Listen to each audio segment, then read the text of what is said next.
Shalom semuanya, apa kabar? Ya, kita akan melanjutkan uh, seri tentang dua saksi Allah.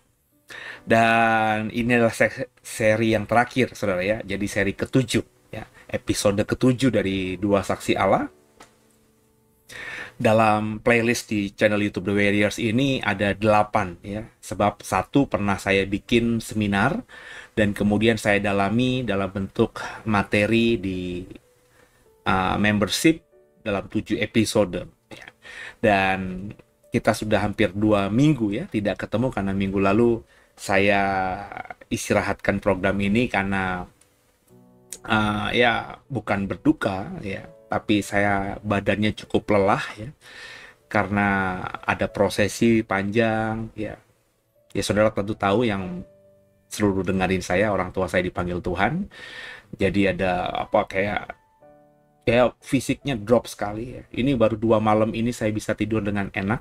2 malam ini saya merasa tidak panas dingin. 2 malam ini saya merasa tidak meriang ya, karena setelah memakamkan ibu saya, hari-hari itu saya malam panas dingin, meriang gitu ya.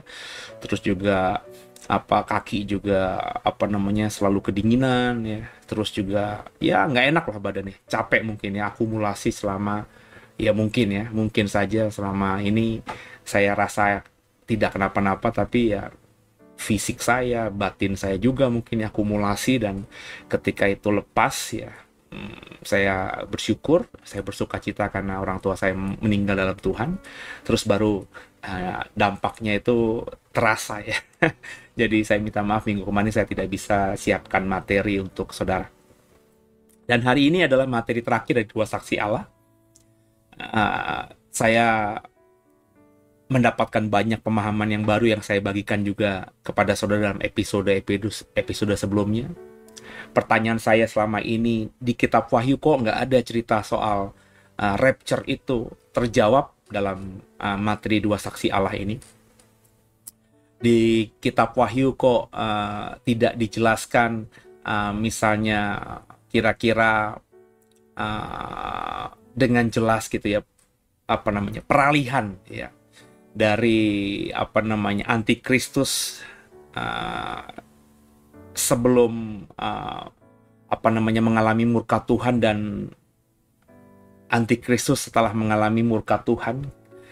Di kitab Wahyu kok kayaknya tidak, meskipun ceritanya menyeramkan ya, tapi tidak ada tidak ada pagar gitu, tidak ada batasan kapan terjadinya, seolah-olah itu tumpang tindih. Tapi dalam materi dua saksi Allah ini semuanya clear ya, semuanya terlihat dengan jelas, dan saya bersyukur dan saya sudah bagikan kepada saudara. Dan ini episode terakhir saudara ya.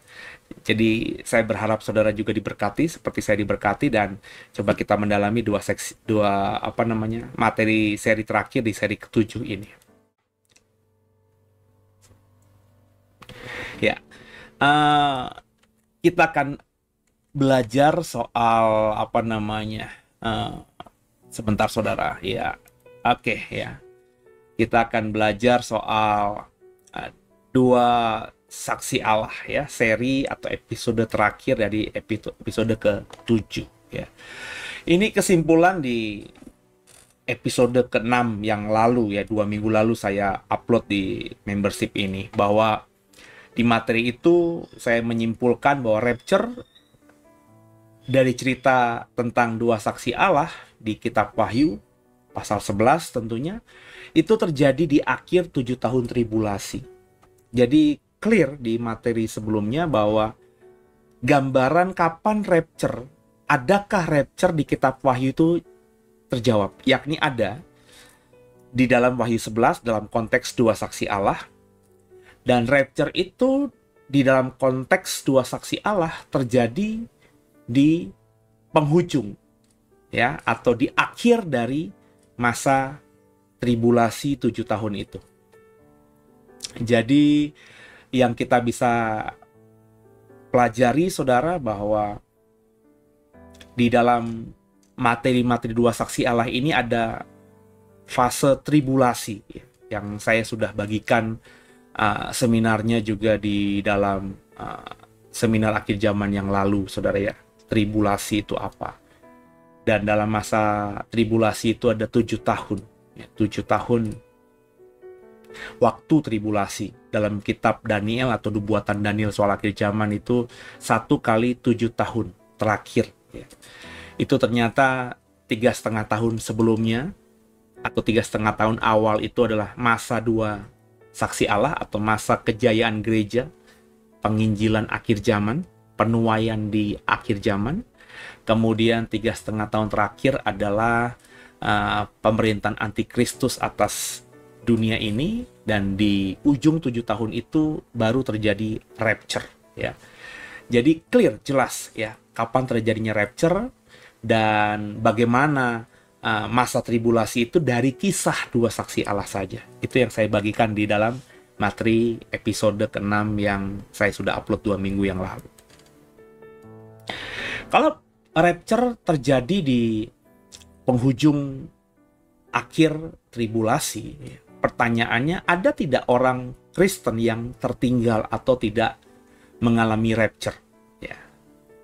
Nah, kalau kita membaca konteksnya ya, di dalam cerita tentang 2 saksi Allah yang Bapak Ibu sudah dapatkan di dalam 6 episode sebelumnya, jika semua orang percaya menjadi bagian 2 saksi Allah, atau maksud saya jika orang-orang Kristen itu ya seperti gambaran 2 saksi Allah yang ada di Wahyu pasal 16 ya, yakni diberi tugas oleh Tuhan, kemudian juga diperlengkapi dengan kuasa yang dahsyat, maka bisa dipastikan semua orang Kristen yang masuk kriteria 2 saksi Allah ini akan terangkat, akan mengalami rapture. Terangkat itu kalau kita merunut pada cerita rapture yang ada di Korintus maupun di Tesalonika, orang mati yang dalam Tuhan dulu yang dibangkitkan, kemudian naik ke surga. Baru selanjutnya orang-orang yang masih hidup yang diubahkan ya, dalam sekejap mata, kemudian diubahkan memakai untuk mendapatkan tubuh kemuliaan, dan bersama orang yang mati yang dibangkitkan itu ya, itu menyongsong Tuhan di angkasa. Ya, itulah rapture. Jadi kalau orang Kristen yang hidup di akhir zaman, kalau orang Kristen yang hidup di masa tribulasi nanti, itu menjadi bagian dari gambaran 2 saksi Allah yang saya sudah jabarkan panjang lebar di episode-episode sebelumnya, itu pasti akan terangkat. Kalau ada yang mati, ada yang martir, pasti akan dibangkitkan terlebih dahulu dan ke surga terlebih dahulu, setelah mengenakan tubuh yang baru, menyongsong Tuhan. Dan kita yang masih hidup, yang hidup di penghujung tribulasi, di akhir 7 tahun masa sengsara, penghukuman Tuhan, murka Tuhan atas dunia ini, kita akan diubahkan sekejap mata dan memiliki tubuh kemuliaan untuk juga menyusul, menyongsong Tuhan di awan-awan. Nah, kalau kita membaca dalam Wahyu 11 tentang 2 saksi Allah, maka gereja yang akan gereja yang masih hidup, orang-orang percaya masih hidup di masa itu, di masa 7 tahun terakhir dari tribulasi itu, sebelum rapture terjadi itu akan mengalami martir. Alkitab katakan 2 saksi Allah itu dibunuh oleh binatang, oleh antikristus. Bapak Ibu tentu ingat tafsiran saya soal 2 saksi Allah itu apa. Kalau Bapak Ibu baru nonton yang sekarang, atau Bapak Ibu lupa, tinggal ikuti lagi ya seri-seri sebelumnya supaya clear gitu. Kalau saya ngomong 2 saksi Allah tuh saya ngomongin siapa ya, supaya kita tidak salah paham. Kecuali memang Bapak Ibu memutuskan untuk tidak sependapat dengan tafsiran saya gitu ya. Tapi kalau Bapak Ibu mau belajar dari tafsiran saya, Bapak Ibu mau mendengarkan saya, Bapak Ibu mau mengimani yang saya ajarkan, maka Bapak Ibu harus paham juga ya siapa 2 saksi Allah, supaya ke depan kalau kita berdiskusi dengan orang lain, kita tidak salah sambung gitu ya. Kita tidak akan debat kusir karena kita sudah punya pemahaman tentang 2 saksi Allah itu apa.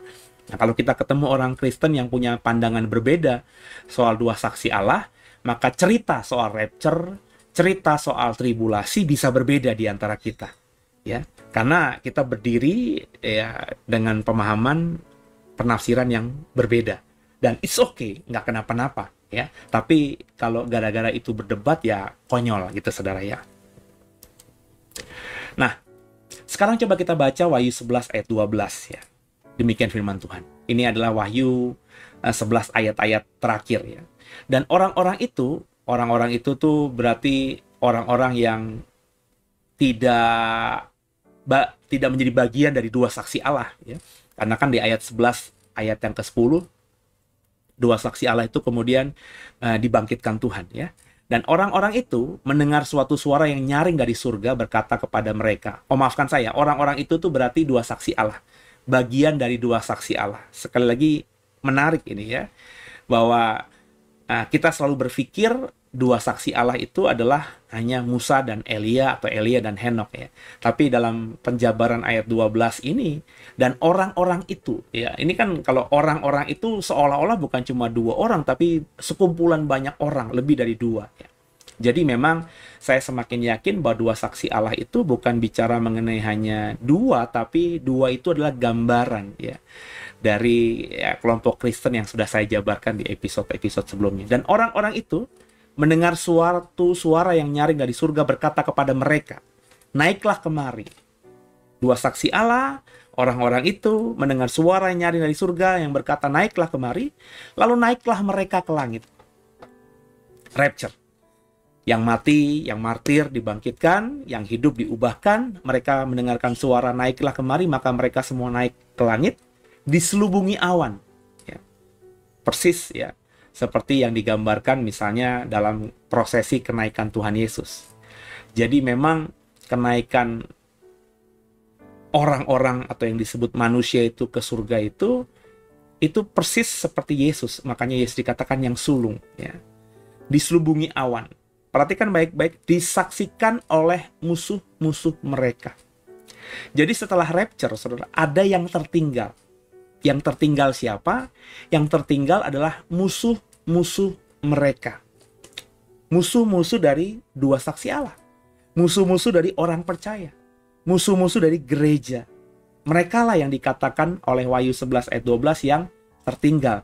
Karena kalimat di ayat 12 bagian terakhirnya, disaksikan oleh musuh-musuh mereka. Dua saksi Allah terangkat naik ke langit, disaksikan oleh musuh-musuh mereka. Kalau naiknya dua saksi Allah ke langit ini kita gambarkan sebagai rapture, pengangkatan gereja, maka yang menyaksikan tentu orang-orang yang tidak ikut terangkat. Dan Wahyu 11 ayat 12 mendefinisikannya dengan tajam adalah musuh-musuh mereka. Yang tertinggal adalah musuh-musuh orang-orang percaya, musuh-musuh gereja. Sehingga ketika gereja sudah tidak ada lagi, ketika orang percaya tidak ada lagi di dunia ini.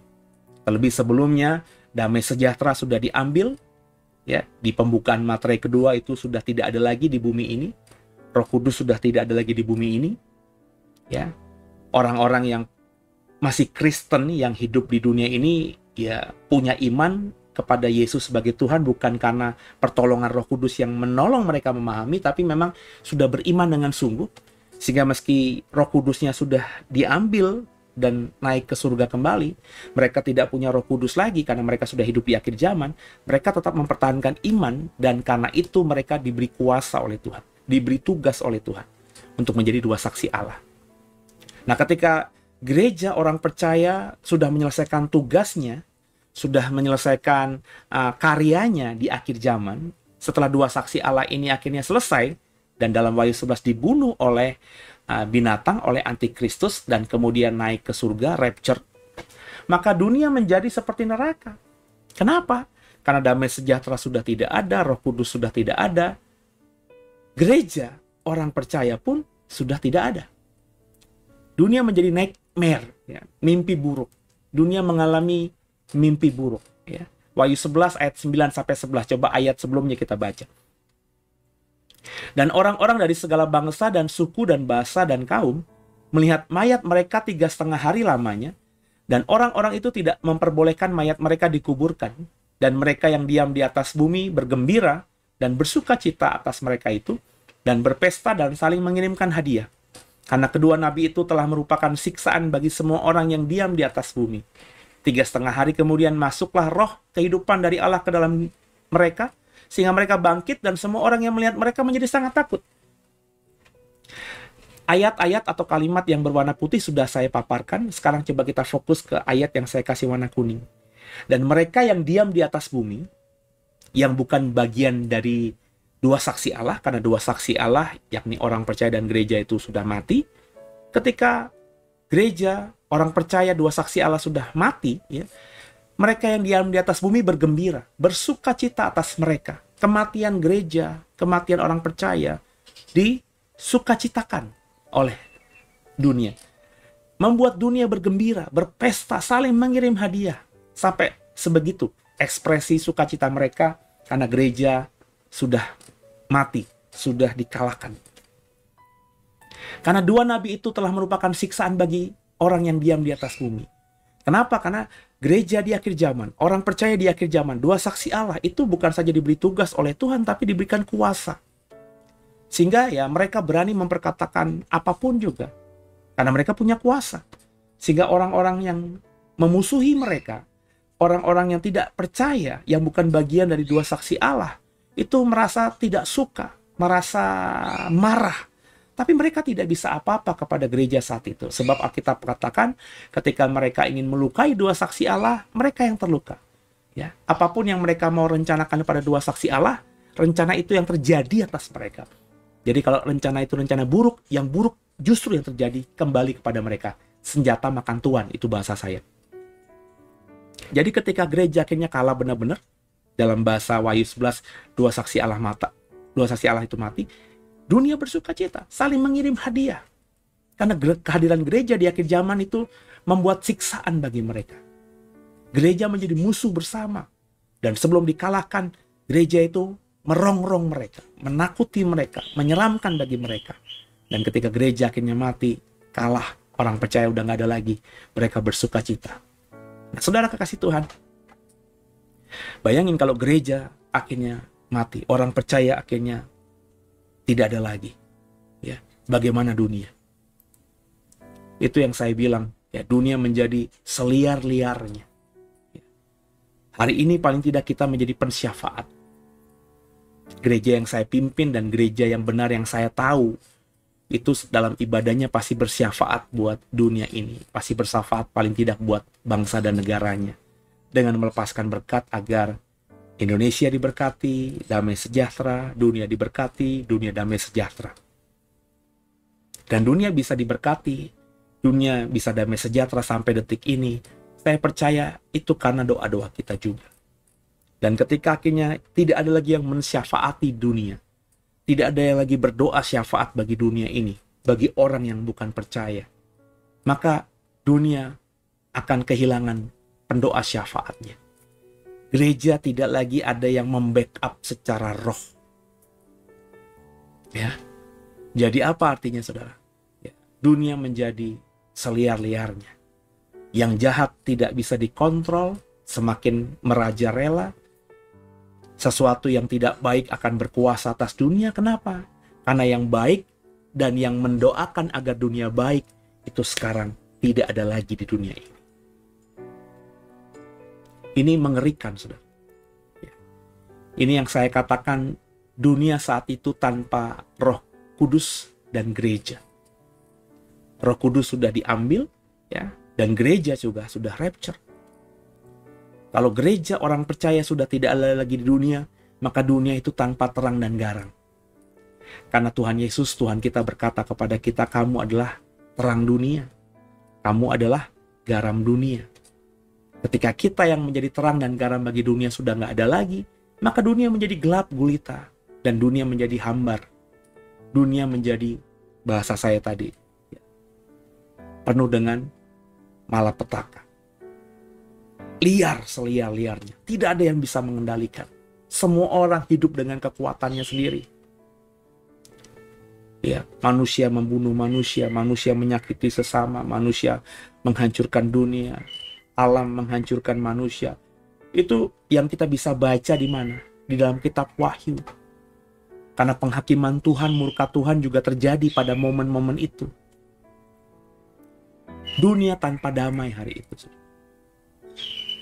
Terlebih ketika gereja Tuhan sudah mengalami pengangkatan, bayangin saudara, ketika gereja Tuhan sudah mengalami rapture, dunia yang memasuki hari-hari akhirnya, ya, tidak lagi ada orang percaya, tidak lagi ada gereja yang bersyafaat bagi dunia, Roh Kudus nggak ada lagi, damai sejahtera nggak ada lagi.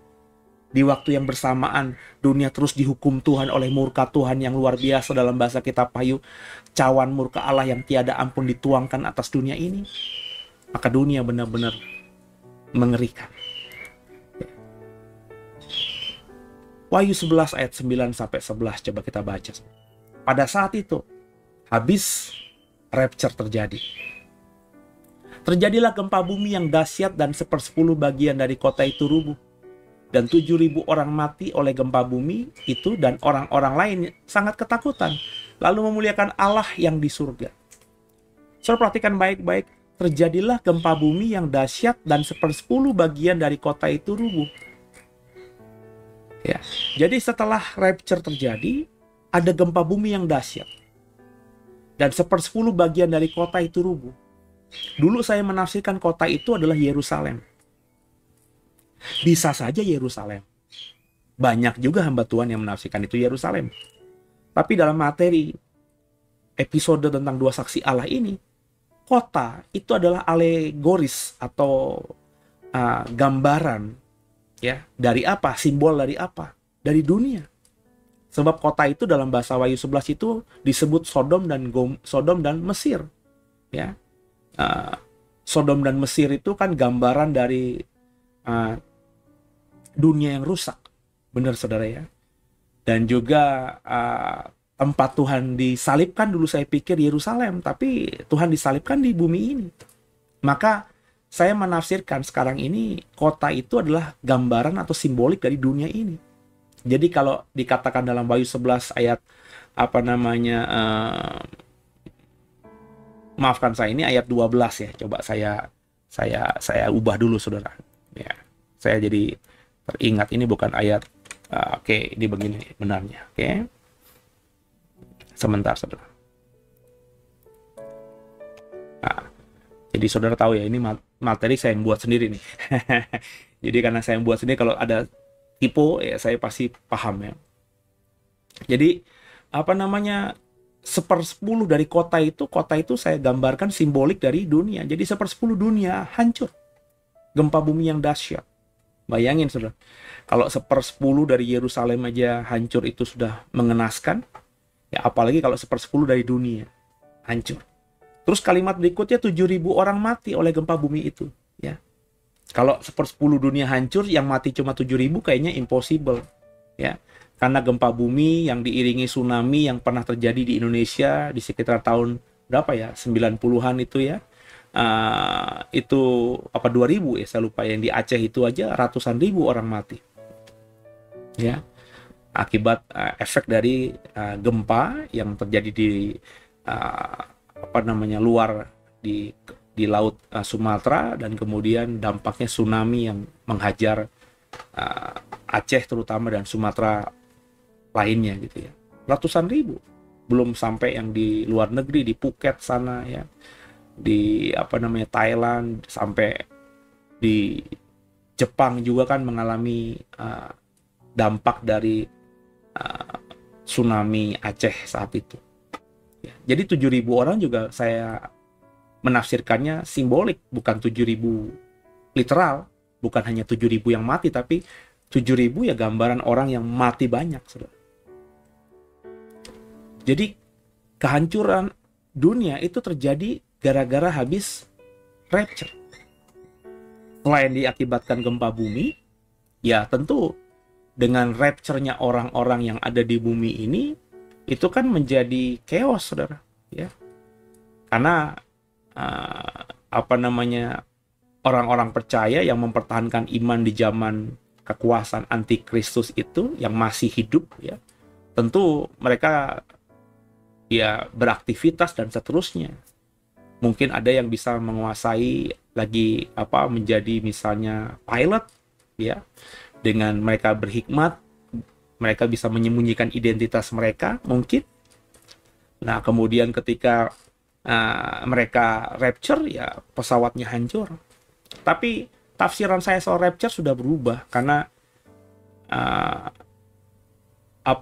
sekarang saya memahami bahwa yang masih hidup pun, orang-orang percaya atau dua saksi Allah atau gereja yang masih hidup pun di zaman 3,5 tahun terakhir dari tribulasi itu hidupnya benar-benar mengasingkan diri dan sudah mengalami aniaya. Jadi saya tidak terlalu yakin ada orang Kristen, ada orang percaya gereja dua saksi Allah yang masih bisa bekerja dengan santai. Sebab kalau kita membaca tentang Wahyu 13 bahwa orang yang tidak punya tanda binatang itu, Antikristus 666 itu tidak bisa jual, tidak bisa beli.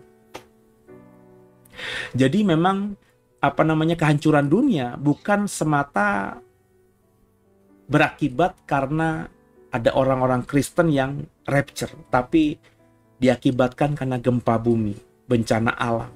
Mungkin bagian akumulatif juga dari murka Allah, sehingga menyebabkan 1/10 dunia ini hancur.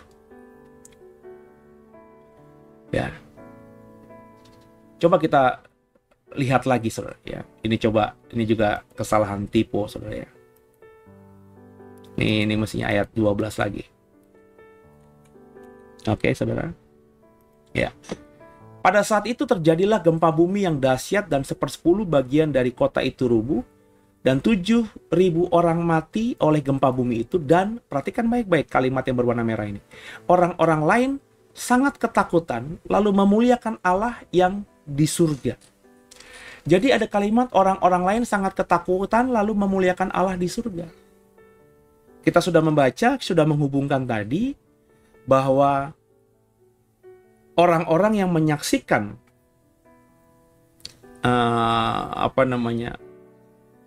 dua saksi Allah ini naik ke surga itu adalah disaksikan oleh musuh-musuh mereka.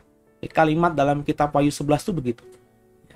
Musuh-musuh mereka tentu berarti opposite dari dua saksi Allah, opposite dari gereja, opposite dari orang percaya. Artinya orang yang tidak percaya, yang bukan gereja, yang bukan utusan Tuhan, kan begitu, yang bukan saksinya Tuhan. Orang-orang dunia. Jadi ketika gereja mengalami rapture, orang-orang dunia menyaksikan mereka, kemudian tidak lama, nyaris berdekatan, mungkin juga hitungan waktu ketika mereka menyaksikan gereja Tuhan dua saksi Allah orang percaya itu naik ke surga, itu mereka langsung mengalami gempa yang sangat dahsyat di mana 1/10 dunia akhirnya mengalami kehancuran. Tentu efek yang begitu dekat antara mereka melihat gereja diangkat, kemudian gempa bumi, itu menyebabkan mereka mengalami ketakutan yang luar biasa.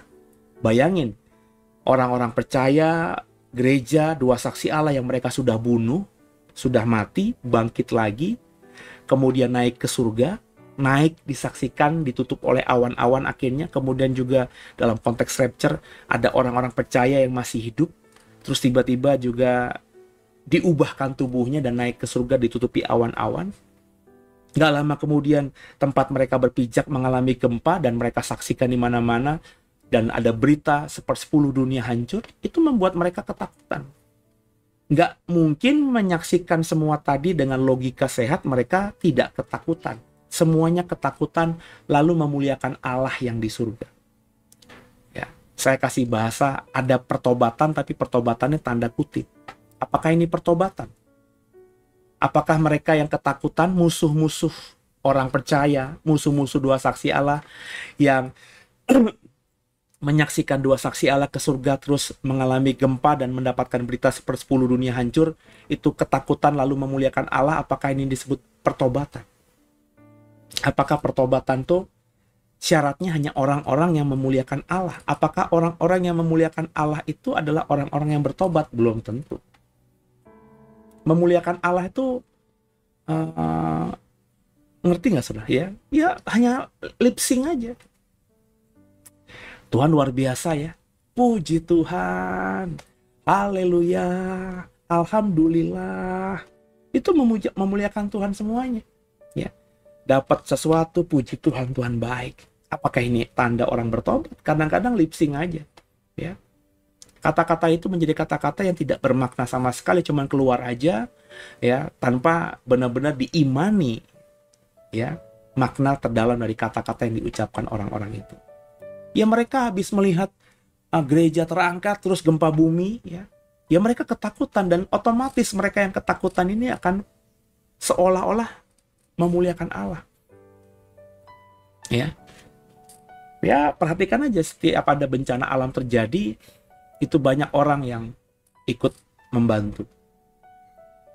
Ya, apalagi kalau alim ulamanya, pendeta-pendetanya sudah bicara ini tanda akhir zaman, ya mereka langsung donasi besar. Ya, kenapa?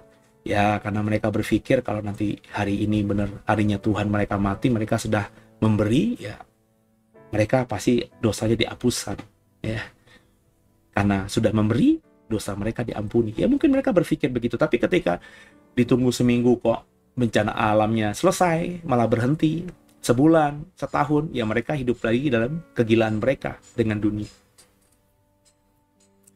Jadi memuliakan Allah ini bukan berarti pertobatan. Saya berani yakin setelah dua saksi Allah atau gereja atau orang percaya itu mengalami rapture, di dunia ini tidak lagi tertinggal orang-orang yang benar-benar beriman kepada Tuhan. Mungkin ada simpatisan-simpatisan. Dulunya mereka Kristen, tapi Kristen agama tidak terangkat, ya, tidak mengalami rapture. Karena Bapak Ibu tahu kalau kita membaca kitab Wahyu, yang terangkat itu, yang mengalami rapture itu, yang menjadi bagian dari dua saksi Allah itu, ciri khasnya apa tadi? Diberi kuasa oleh Tuhan, ya, diberi tugas oleh Tuhan dan diberi kuasa oleh Tuhan sehingga mereka berani untuk menjadi saksinya Tuhan. Apakah semua orang Kristen nanti akan menjadi saksinya Tuhan? Belum tentu.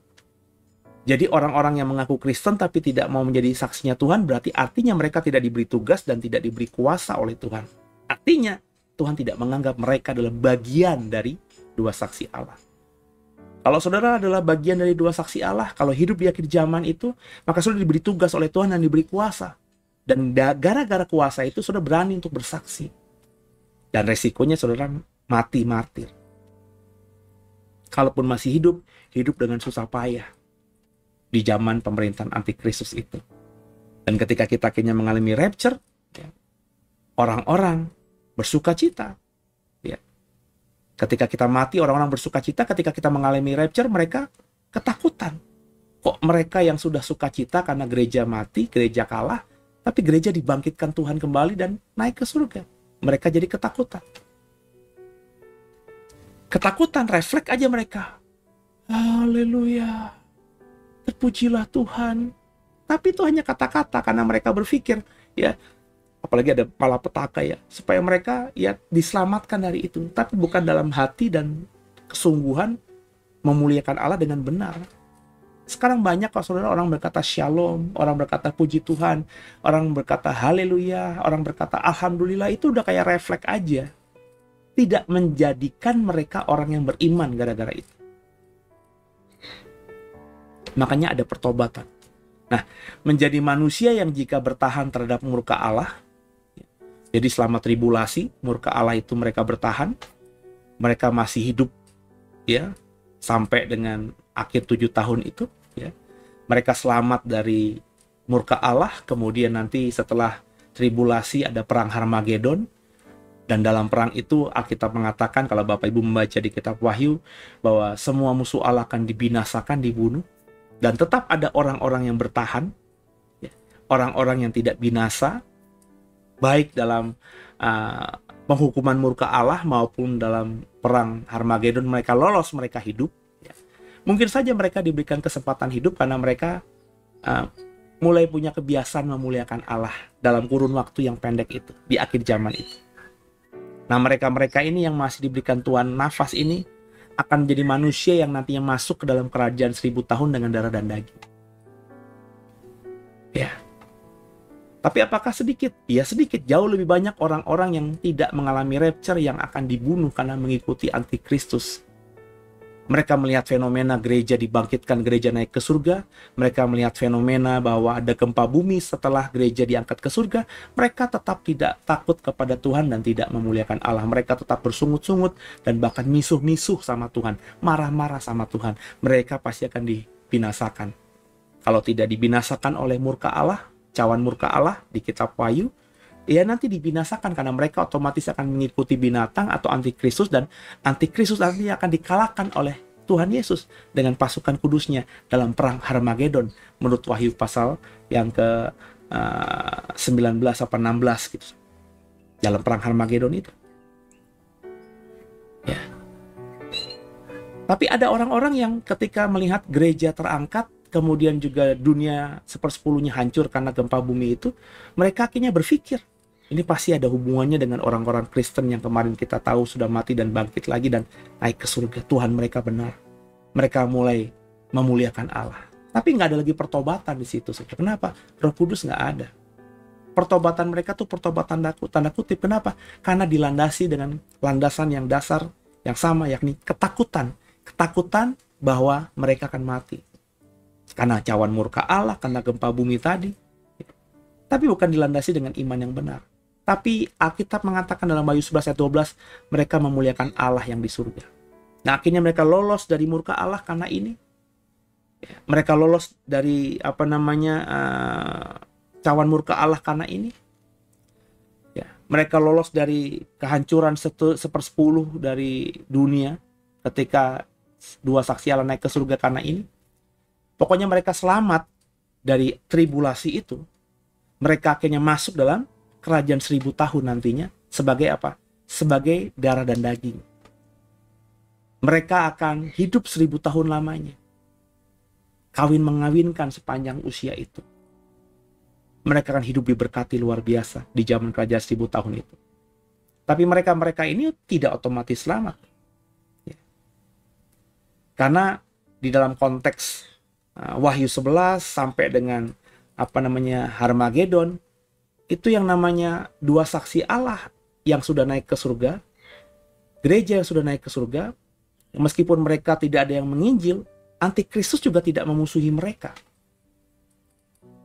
Karena dalam konteks Wahyu 11, mereka sedang dihukum Tuhan dengan cawan murka Allah tadi.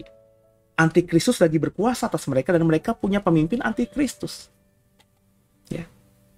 Mereka sedang tidak dalam aniaya antikristus. Tidak lagi disesatkan oleh iblis dalam arti yang seperti apa. Karena memang mereka sudah hidup dalam kendali iblis. Kenapa? Damai sejahtera udah nggak ada, Roh Kudus udah nggak ada, orang percaya udah nggak ada. Iblis tidak melihat mereka sebagai musuh lagi, sebagai konco. Ya. Jadi ketika akhirnya mereka selamat dan masuk dalam kerajaan 1000 tahun, mereka beranak pinak, dan di situ mereka hanya mengenal Yesus. Iblis diikat. Maka nanti di penghujung kerajaan 1000 tahun, iblis dilepaskan untuk sesaat saja. Untuk apa? Menyesatkan orang-orang ini. Orang-orang ini yang selama ini tidak pernah mereka disesatkan oleh iblis sebelumnya. Kenapa? Karena sebelum iblis diikat dalam kerajaan 1000 tahun, memang iblis temannya mereka. Mereka temannya iblis. Makanya saya bilang pertobatannya ini memuliakan Allah dalam konteks Wahyu 11 ayat 12 ini bukan memuliakan Allah dengan hati yang sungguh dan percaya sungguh kepada Yesus sebagai Tuhan Juru Selamat. Enggak. Mereka memuliakan Allah, kenapa? Karena mereka ketakutan. Ya. Orang-orang lain sangat ketakutan lalu memuliakan Allah yang di surga. Jadi saya selalu berkata bahwa kalau kita memuliakan Tuhan dilandasi takut ya akan sesuatu, itu bukan beriman. Orang-orang takut mati, kemudian Tuhan tolong saya, itu belum tentu beriman dengan benar. Karena bisa saja ketika nanti mereka sudah sembuh, keluar rumah sakit, mereka kembali ke dunia yang sama. Orang-orang yang di penjara, yang bertobat, maafkan saya ya Bapak Ibu, ya. Selalu kalau khotbah di lapas, kayak kalau khotbah kepada teman-teman yang sedang dalam penghukuman, saya selalu berkata, kalian bertobat di sini tuh bertobat yang sebenarnya masih semu. Sebab kalian memang sedang dalam penjara. Kalau kalian mati di sini bertobat, kalian ke surga. Kalau kalian bertobat di sini, kalian dapat remisi yang bagus. Memang nggak ada pilihan banyak, karena kalian sedang dalam penjara. Kebebasan nggak ada. Tapi ketika kalian nanti sudah keluar dari penjara, kalian bebas lagi mendapatkan apa saja yang kalian mau, dan kalian masih hidup dalam pertobatan. Itulah pertobatan yang benar. Tapi perhatikan, banyak orang yang sudah bertobat katanya di penjara, tapi ketika keluar penjara, jadi bajingan lagi, saudara. Nangkep ya saudara ya. Jadi itu yang saya dapatkan. orang-orang yang ada di dalam fase ketika gereja sudah nggak ada lagi, sudah rapture, mereka ya cuma punya pemimpin antikristus, iblis dan Satan.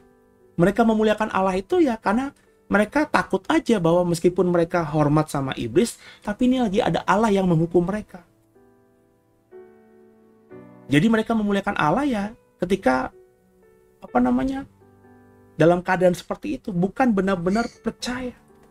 Apalagi ketika mereka masuk dalam kerajaan 1000 tahun, ya. Mereka merasakan hidup yang damai. Mereka habis mengalami kehancuran. Jadi nanti kalau habis membaca tentang kehancuran dunia setelah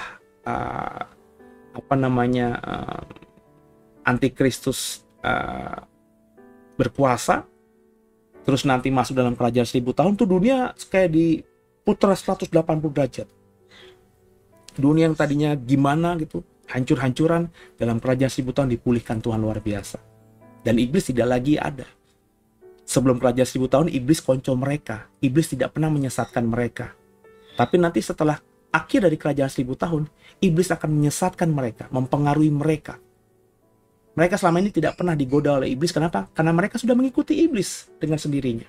Tapi dalam kerajaan 1000 tahun, mereka dengan anak-anak mereka yang selama 1000 tahun hanya melihat Yesus, ya, akhirnya iblis harus menyesatkan mereka.